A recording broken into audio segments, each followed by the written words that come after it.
Welcome back to the 8-Man Breakdowns podcast. This is where we discuss all phases of the game of football, including philosophy, play concepts, questions, and more. Joining the show today is Coach Trever Powell. Coach Powell is the head coach at Bucklin High School in Bucklin, Kansas. He's heading into his 6th year coaching overall and year 4 as the head coach, all while at Bucklin High School. Coach, thanks for joining me today. Yep, thanks for having me on, man. So first, just tell us a little bit about yourself and your high school playing days and how you got into coaching football. Well, I graduated from Kiowa County High School. So that's in Greensburg, Kansas. So that was the town that basically got destroyed by the tornado, and we got combined with Haviland and Mullinville to make Kiowa County, and that happened my freshman year. So I was the first class basically to go through high school in Kiowa County, and we got a real nice facility out of the whole thing. I mean, the tornado is a bad deal, but it ended up being okay for us. We got a nice school. We had the only 8-man turf field in the state. I mean, it's really nice, other than there's no trees for wind block around it, so it's always windy as heck when we have football games down there. So but yeah, I've always loved football. I've always been around sports, always been inclined to be around sports. I knew that that's what I wanted to do forever. My dad's been a coach. He coached me my whole life until I got to high school, and then I had Clint Young as my high school coach. But other than that, my dad was a really big inspiration to me to get into coaching, just because I had been around it ever since I was a little kid, and he was so influential to me. But when I was playing football at Kiowa County, it's a lot different than kind of the style that I coach now. It was we lined up, and I was my junior and senior year, we kind of just ran a wildcat.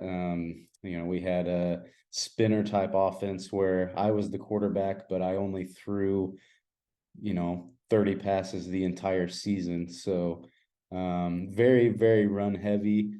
Basically, I was just getting the ball, and we had a big line, so I was going right or left, and we actually had pretty good success in doing that. In my senior year, we went 10-0, and then ended up losing to Hoxie in the round before sub-state. I know it's a little bit different formatted now, but so that kind of motivated me, and when I was coaching, to try to get past that second round, because I've never been able to. I've always been stuck in the second round, can't get past it. The past 2 years as a head coach here at Bucklin, we've been fortunate enough to make it into the playoffs, but yet again, I'm still stuck in that spot where I can't quite make it past the second round. So that's become a very, very big motivator for me, to try to get to that point where I can put my guys in the position to be more successful than I was in the postseason. So that's been a very, very big thing for me. And I went to college at Fort Hays. I played football there for a year and a half. Had several injuries where I just decided it was probably best for me to step away from the game and to focus on some other things. And I actually got married my sophomore year of college. And so that was another thing. And I just wanted to, I was ready to settle down and start my family. And, I was in construction at the time while I was taking classes. So I did construction for 4 years, and, I was taking classes. And originally I was thinking, after I got my degree in exercise science, which is what I went to school for, that I was going to be a physical therapist. And then after I graduated, I decided I really wanted to get into coaching. And this spot in Bucklin, their weights teacher was leaving, and assistant football coach was vacant. And Bucklin is my wife's hometown, and it's only 20 minutes from my hometown. And they kind of reached out to me and asked if I would be interested in the job. And it was a really good opportunity for me. It was exactly what I wanted to do. Being athletically inclined and wanting to work with athletes and coach. That was right in my wheelhouse, right what I wanted. And track fell into my lap as well, which I love track. I'm a track guy. My dad was my track coach all the way through high school, and so I'm in a pretty good position right now, and I'm really happy with the schedule that I have and getting to see the kids and being in the weight room with them all day. It's just I've been very fortunate with kind of the schedule I have. When I talk to other coaches, they kind of have to do this and that they don't necessarily want to do, but it kind of comes with the job. And I'm pretty fortunate to be able to do what I want to do with these guys most of the time. So here, I'm gonna jump back a little bit there, but tell me again one more time, what year was the tornado that it when it hit Greensburg? What year was that? Like '07, somewhere in Yeah, there? that was 2007. Yes. Okay. So would you Yeah. say, and would you say that that kind of really brought the communities together? I mean, I know you said there's two or three towns, Haviland, I forget what you said the other town was, but with Greensburg that formed and made Kiowa County, is that something you could say, I guess, the families and communities really came together around the school? Initially with the support and everything, I would say yes. The support for Greensburg and everything, but when there was we were talking about making Kiowa County and consolidating schools and having them come to school in Greensburg, there was a little bit of resistance with that because the towns don't like it when their school has to close down, and they kind of you lose a lot with that, and a lot of the alumni from Haviland and Mullinville, they obviously they didn't want their schools to end up closing down and kind of losing that piece of history. I mean, it's not lost, but you feel like your school's kind of lost to history when it's not there anymore. But after the first year or two, I'd say it was a lot. It felt like it was a lot more supported with the other two towns, Haviland and Mullinville. It was everybody was kind of coming together and realizing that it was better for all three towns. It was just a good place to be, and it was a really nice school and facility. We had great staff. We had great coaches. I mean, it really helped our athletic programs, because if we were trying to, all three of us trying to go, our own way, I don't know if it would have worked out. We probably wouldn't have had teams. I mean, there wasn't 6-man football back then, so we would have been struggling. And you said you got to go experience high school there together at Kiowa County High School, the new school. Freshman be the first class to go all the way through. Did you guys get any say in like the school colors or the mascot at all, or even the name of the high school? I mean, was there any say in that given to the future students or anything? Well, I mean, I remember we got to vote. There was like, there was 4 options to vote on with colorways and mascots. I don't know if they actually took into account our votes, or if they just did that to make us feel like we were Yeah, part of it. They were yeah, just make you feel you had the. anyways, but we were a part of that. Yeah, we at least they made us think that we were a part of it. We got to vote on mascots and colors and stuff like that. So here, let me go into your high school playing days a little bit more, because you said obviously it's a different style, and most of it was, back in that time, you mostly saw them double type formations, I formation everywhere. You were very rare if you were running a spread set at that time, but Oh so you yeah. guys ran like a wildcat spinnerback type, single wing type, or whatever, and so Yeah, did you we did. take any of that into? I mean, into your obviously you said you learn and kind of adapt and you do things differently, but did you take any of that specific offensive style into what you do today? Well, I do. And when my first year, I was assistant high school, but I was the head junior high coach at the time, and so I kind of was in control of the offense for the junior high, and so that's the offense that I ran, because that's the only thing I knew. It was my first time coaching football. I was still learning. I really I didn't know anything else well enough that I thought I could coach it, but I ran that with my junior high group for 2 years, and we were really successful with it because, it was all about misdirection and getting your fast guy around the edge.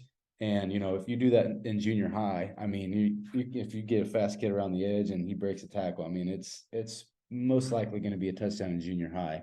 A little bit tougher to do that in high school just because kids are, smarter, faster, stronger. But I did initially do that just because that's all I knew. But as I learn, um, the game is constantly going different directions and evolving, and you kind of got to go with it. And I don't want to just be stuck in the same thing that I did in high school because it's going to get left behind. And, it becomes very easy for other teams to scout against. I found, anyways, after my first year being head coach of the high school, I kind of ran that. That was about half the time I was running the spinner offense that I ran in high school. And the other half the time I was trying to spread the ball out, because we had several guys that were quick and I was trying to get it out to them in space. But I found that it was I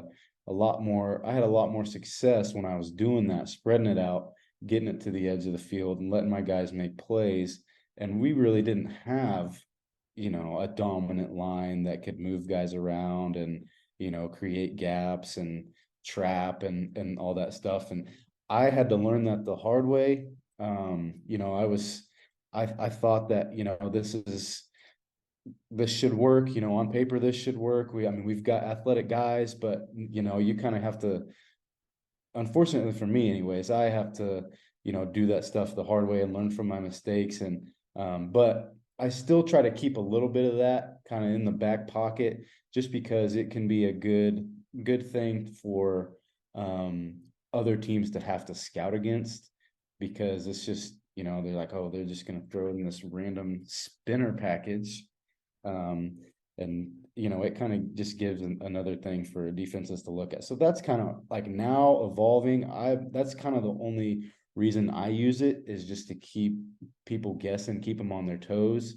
Um, as opposed to when I was playing in high school, where it was that, 9 times out of 10, you snap to the quarterback and he's faking one way, there's misdirection motion going the other way, and he's following a pulling guard. So that was our entire offense.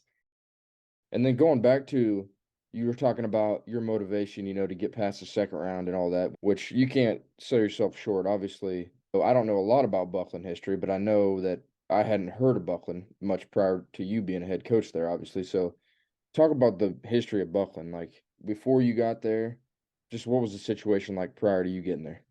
Um, the so the situation before I got here, Bucklin, for a long time, like for as long as I can remember, Bucklin was not good at football. And like on the boys' side, it was kind of just sports in general, not very good. I was in Bucklin in 2000 and 2001 because my dad, this was one of his first jobs, was at Bucklin. Actually, he was a track coach and assistant football. So I lived here for 2 years when I was going to kindergarten. And they were good then, and they were playing 11-man at the time, I believe.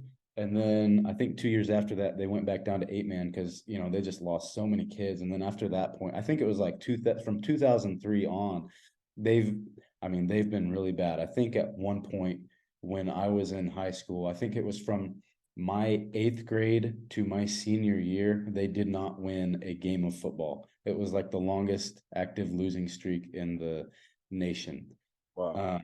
And then it was kind of hard on the kids because from what I remember and what I can tell from going back on max preps and stuff and looking through stats, they had a lot of different coaches in that time period. And when I got here, Brad Estes was the coach, and he actually, I got to give props to him because he started a couple years before I got there, and they were bad, and they had so many kids that should have played, but they didn't, just because of the history of Buckland sports.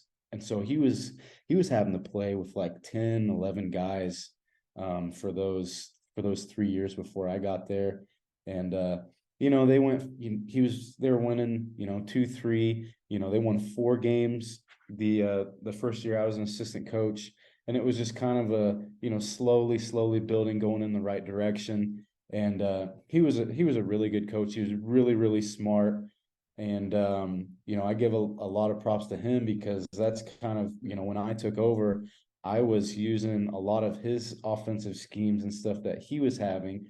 He was going from running power football and transitioning into spread. Unfortunately, for a little while, we didn't necessarily have the personnel or a good quarterback to make that system work until my second year as the head coach. So we had a kid, Nathan Bowman, and he's a pitcher at Barton Community College now. And he's a super smart kid, 4.0 student. Figured out he could sling the ball, and we had a really good class that graduating class of last year. We lost a lot of good kids with that group, and they really helped change the whole outlook on sports in Bucklin, because that group, they were freshmen when I got there initially. And all those guys were, there's 3 or 4 of them that had to start as freshmen, as tiny little freshmen. They're getting their butts kicked all the time, but they had a really good attitude, and they're physically, mentally tough. And I think that's what ultimately led them to be so successful last year. We won. We went 8-2, ended up losing to Wheatland, a really good Wheatland team in the playoffs. Those guys made it to state basketball, got 4th place. I think that was the first time Bucklin had won a state basketball game ever at the state tournament. We had guys making it to the state track and javelin and relays and throws, and we just I was fortunate to get here when we had a really good group of kids coming into high school. So I got here at a really good time, because from what I can remember and what people talk about, there was a lot of dark days with Bucklin sports.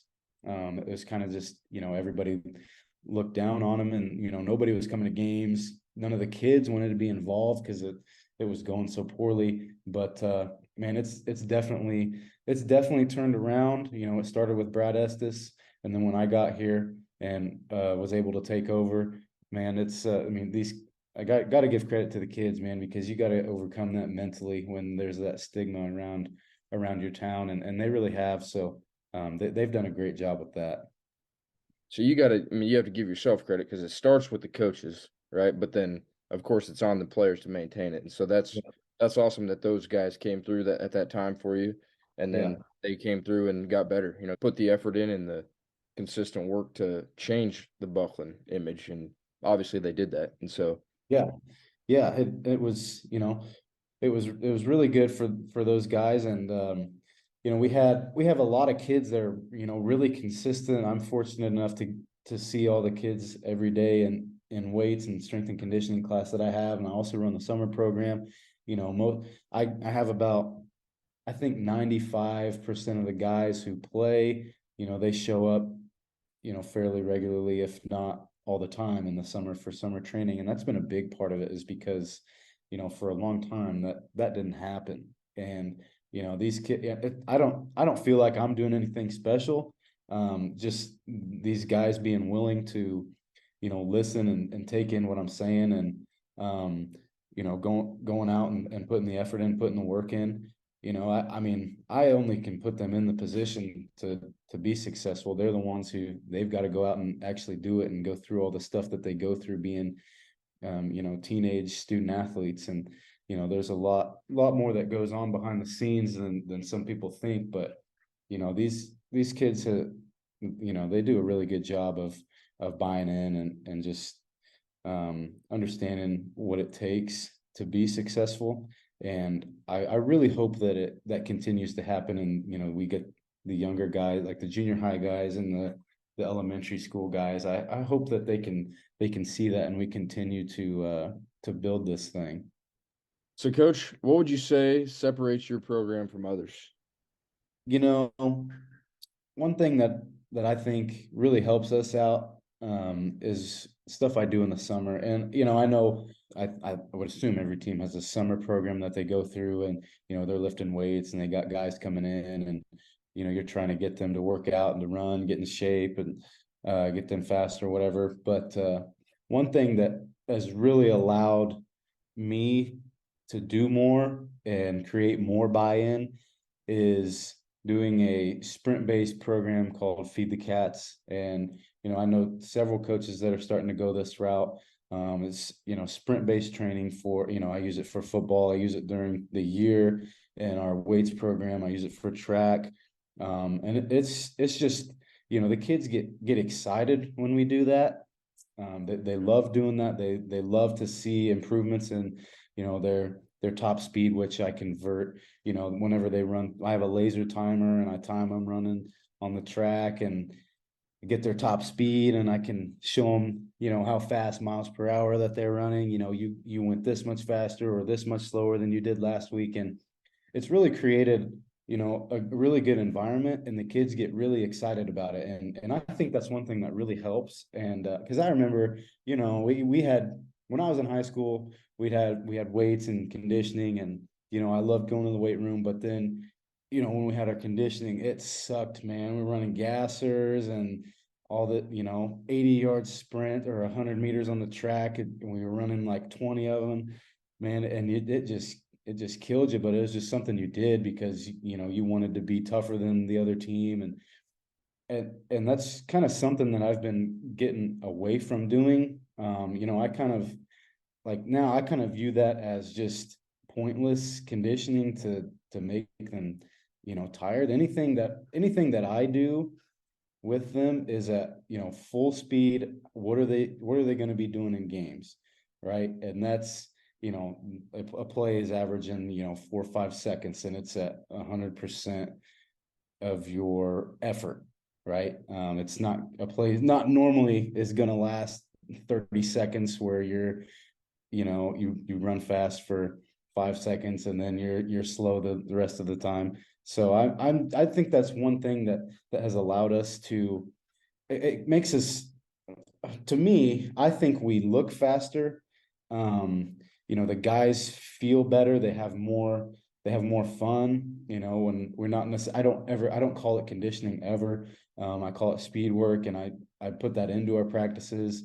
We do it 2 or 3 times a week during school and weights. We use that format and track, and it's created quite a turnaround in the thought of running, because maybe it's just me, but I feel like a lot of kids are pretty lazy nowadays, and whenever they hear running or they think of running, they kind of shy away from it. But it's just gone really well for us. And the junior high kids have even started to buy into it, and because I have them in track as well, so I have them going through it, and when they see their miles per hour pop up, that just gets them going. They get excited about it. I don't know if they really know how fast that is, but that's kind of a number that they can relate with.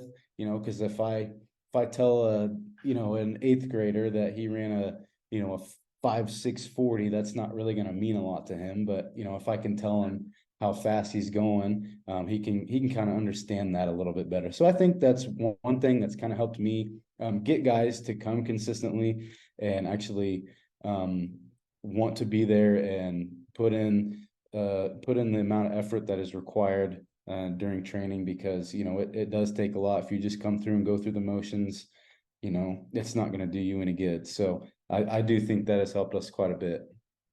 Yeah, no doubt. I'd agree. I think that's also definitely something that separates programs. I don't think there's many eight-man teams that do that, to be honest. I mean, I've heard of at least two that I know of. Now, I do it some. I mean, I still have not learned all the ins and outs. I need to bug you more about that. But Yeah. yeah, because I record everything, and we'll do our speed days on Wednesday, and we'll do the wickets and all that. And I've studied Mhm. Tony Holler and watched so many of his videos and taken notes, and like how he says, like you were just saying it, but how he says if you're training for longer than 5 seconds, you're not training speed, And so, Yeah. Yes. and tired is the enemy of speed or whatever. So I mean, Exactly. so I like to try to put all that stuff in too as well throughout the week, and we'll do a max speed day once a week on Wednesdays usually. But once basketball's over, we'll probably try to ramp it up because we don't have a lot of speed. I need to. There was one thing you told me, but it wouldn't have been during the season, but after the season sometime. Basically, the cheaper free lap system that you have, and I forget what it was called. I was gonna buy it. Yeah. I need to. It's called a arena gear. It's a it's a laser timing system, and yeah, I think it costs us about 500 bucks. But if you're trying to get a free lap, you're looking at a couple grand. Yeah. So it gives me basically the same information. The laser timer. There's an app. It pops up right on my phone as soon as I cross through the laser, so I know exactly how fast they were. You can set it up for whatever distance you want. But I've got a ton of use. I've had it for 2 years. I use it all the time. So it was a really, really good buy. And I would definitely recommend it. I got it 2 years ago. I've never had to change the batteries and the lasers yet. It still works. I used it yesterday at track practice. So it Nice. was a great buy for us. See, and what I've been doing since, like, and to fill in is I literally will pull out my phone and I'll stand up at the top. And unfortunately, our track is being redone. I think when you guys played us, you probably seen the concrete Yeah. track we Yeah. had. It was brand new poured. We still don't even have a rubber track yet, so we can't go out there and test speed out there or run on a good surface. So we've been training all year running sprints on the hardwood floors. But anyway, so what I'll do is I'll use the volleyball courts, which are like I think regulation 9.5 meters. So I use that as a fly 10 and I stand up at the top and I open up Huddle on my phone and I'll just literally record it and then I upload it straight to Huddle and then I'll mark it on the Huddle screen when they cross that front line and then when their bodies fully cross that second line and that gives them that exact time and I convert it to miles per hour too, like you were saying, because yeah, kids love that. They love Yeah. seeing results and seeing They positive use that. results. And yeah, like you said, in the especially junior high kids, yeah, Yeah. it's a good thing for sure. So I'm gonna They continue love that, that. and I'll have to And steal more from you. So another thing I did with that is I got, I made the rubber wristbands, and I put like little sayings on them with miles per hour. Like if he reach a certain miles per hour, they get this Mhm. wristband. Yeah, And like or like in when I hand like get a wristband day, like somebody breaks, and I get a kid that breaks 19 miles an hour, and I give him a 19-mile-an-hour wristband. Like everybody goes crazy, and they really like it. And so it's kind of been a game changer for us, just getting kids to buy in and actually want to be there. yeah, that's awesome. Yeah, I'll probably need to steal that too, honestly. But so here, let's go to this next one here. Okay. So just kind of tell us a little bit about this year. Just walk us through the year or talk about your biggest turning point in the season or what you learned the most about this year's team. And just tell us a little bit about this year.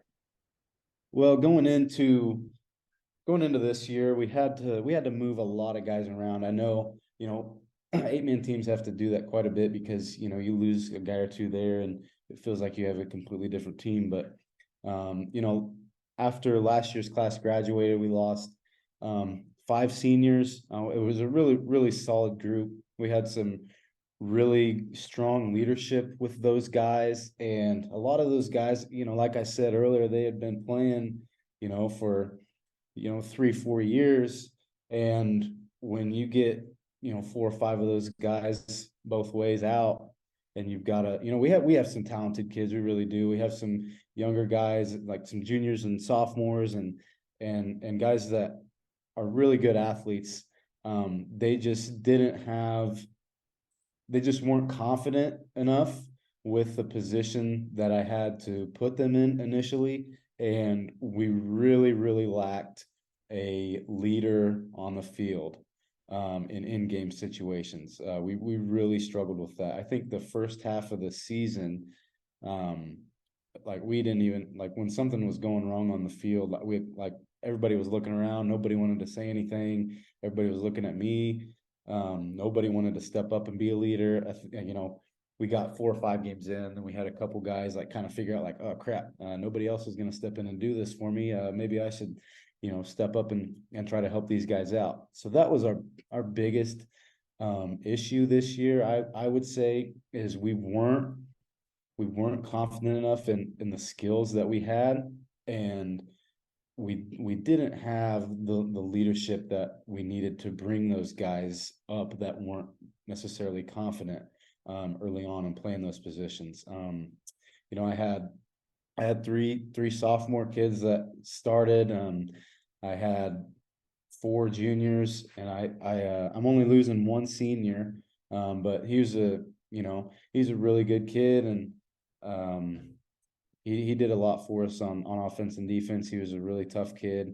I would have really liked him to step up into that leadership role early on, but unfortunately, that's something that didn't happen. We even had that conversation, and I actually asked him. I was like, "What is one thing that you would change about the season?" Because I have meetings with all of them after the season. And he was like, "Coach, I wish I would have stepped up and been more of a leader early on." I was like, "That's exactly what I was thinking, bud." But that was that's something that our our guys are going to build on. They know that now. They figured it out, and we'll have a lot of experience coming back. And another thing I was really impressed with as we progressed through the season was our quarterback play.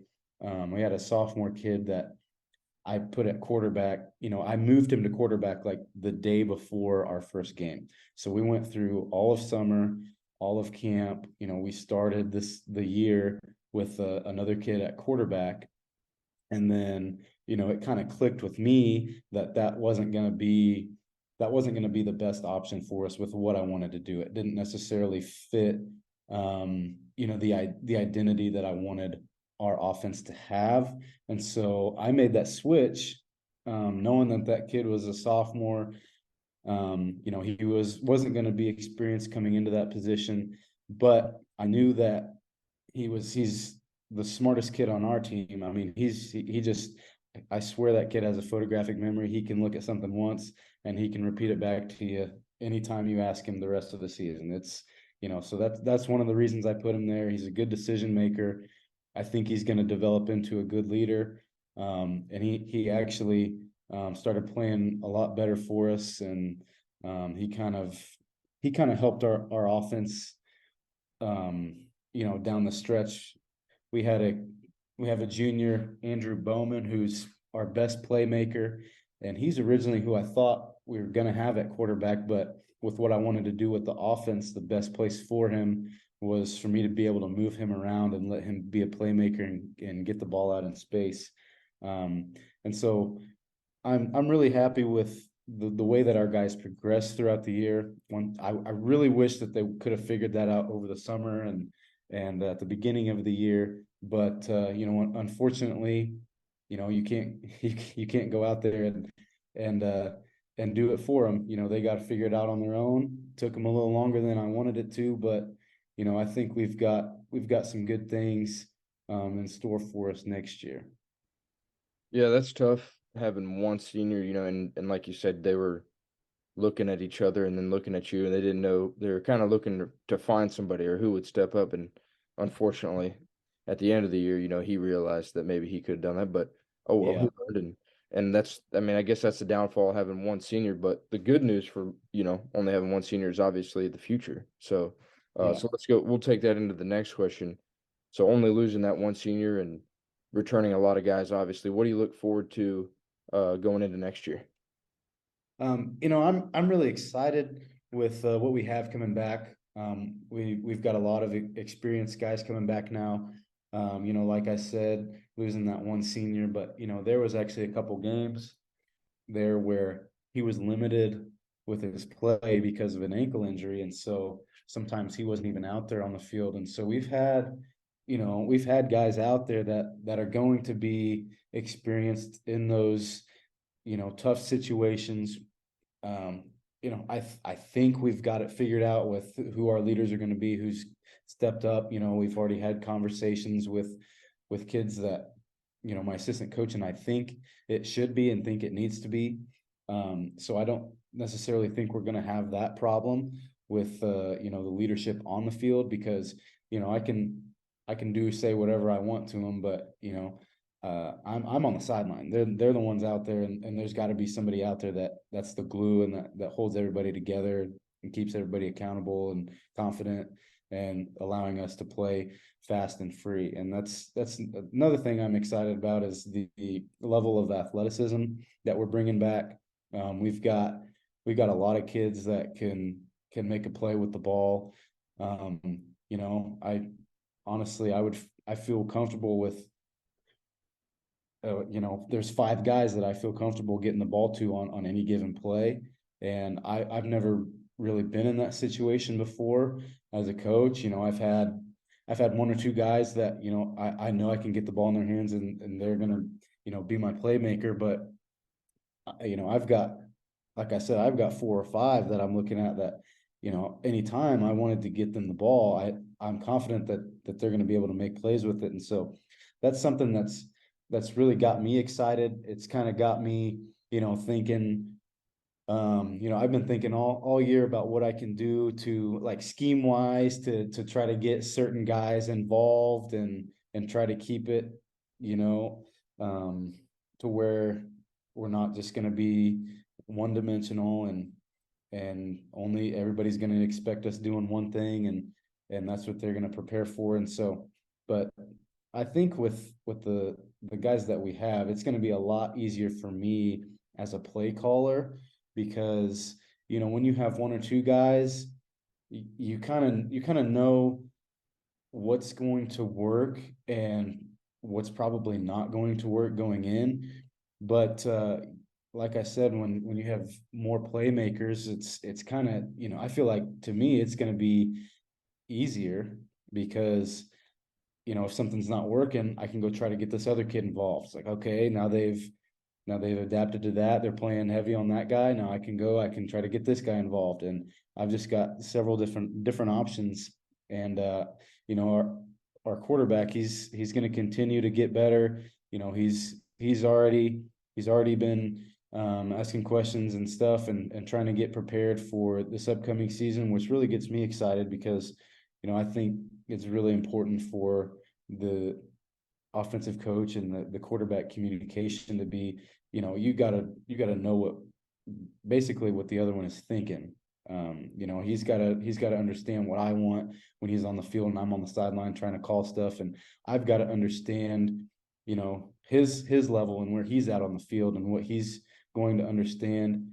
And I think we're going to be at a really good point to where he's already going to know what I want to do, and that's going to make it a lot easier for me. I just got to put him in positions to be successful and give them the calls and let those guys do what they're going to do with it. Get the ball to them, let them make a play, and hopefully they make my job easy and make me look good. That's that's always what you want as an offensive coach, and is you guys to make plays, and it makes you look good. I mean, and you got a lot of guys coming back, and that'll help too, having that your quarterback being a sophomore, obviously coming back as a junior. And then let's go to the last question here. So, biggest piece of advice to current or upcoming football coaches, what would you say? Biggest piece of advice? I would say, and I wish I would have, I haven't been a head coach very long. I've done it 3 years, going into my 4th. But I would say this past year, I've started, communicating with other coaches, getting more involved, trying to go to more clinics, but definitely, getting into clinics online and diving into YouTube videos and offensive coordinators and, trying to get in as much stuff as I possibly can. And I think that has really helped me.